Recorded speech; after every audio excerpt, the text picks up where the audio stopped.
Hello दोस्त, नमस्ते, प्रणाम। मैं होगी वंदना, स्वागत करती हूँ आज गीत पे आप सभी का।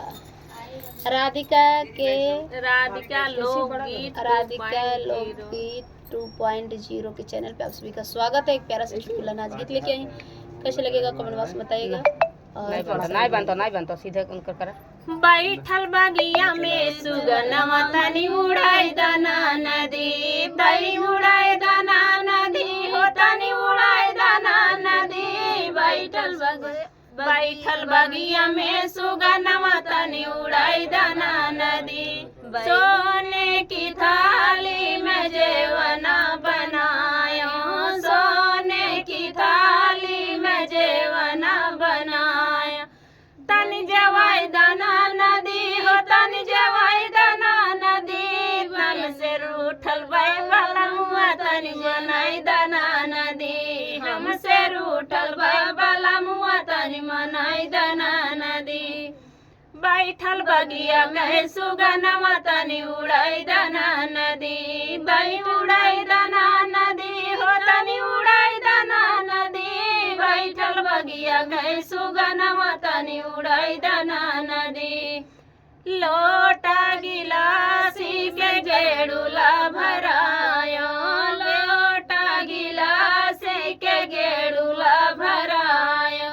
तनी घोटाई दाना नदी हो, तनी घोटाई दाना नदी। हमसे रूठल बाई बलमुआ तनी मनाई दाना नदी। हमसे रूठल बाई बलमुआ तनी मनाई दाना नदी। बैठल बगिया के सुगनमा तनी उड़ाई दाना नदी, बैठल बगिया के सुगनमा तनी उड़ाई दाना नदी। तनी उड़ाई दाना नदी हो, तनी उड़ाई दाना नदी। बैठल बगिया के सुगनमा तनी उड़ाई दाना नदी, बैठल बगिया के सुगनमा तनी उड़ाई दाना नदी।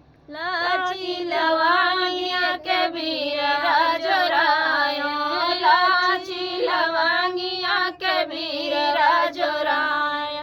तनी कुचाई दाना नदी हो, तनी कुचाई दाना नदी। हमसे रूठल बाई बलमुआ तनी मनाई दाना नदी। हमसे रूठल बाई बलमुआ तनी मनाई दाना नदी।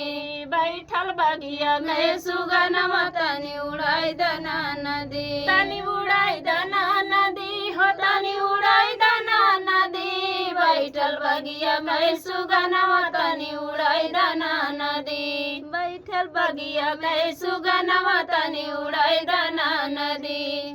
फूल चुनिया चुनी से जल गायो, फूल चुनिया चुनी से जल गायो।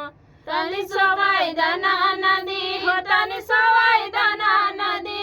हमसे रूठल बाई बलमुआ तनी मनाई दाना नदी। हमसे रूठल बाई बलमुआ तनी मनाई दाना नदी। तो फ्रेंड, गीत कैसा लगा कमेंट बॉक्स बताना और दीदी के चैनल को ज़्यादा से ज़्यादा सपोर्ट करना। बहुत बहुत धन्यवाद आप सबका।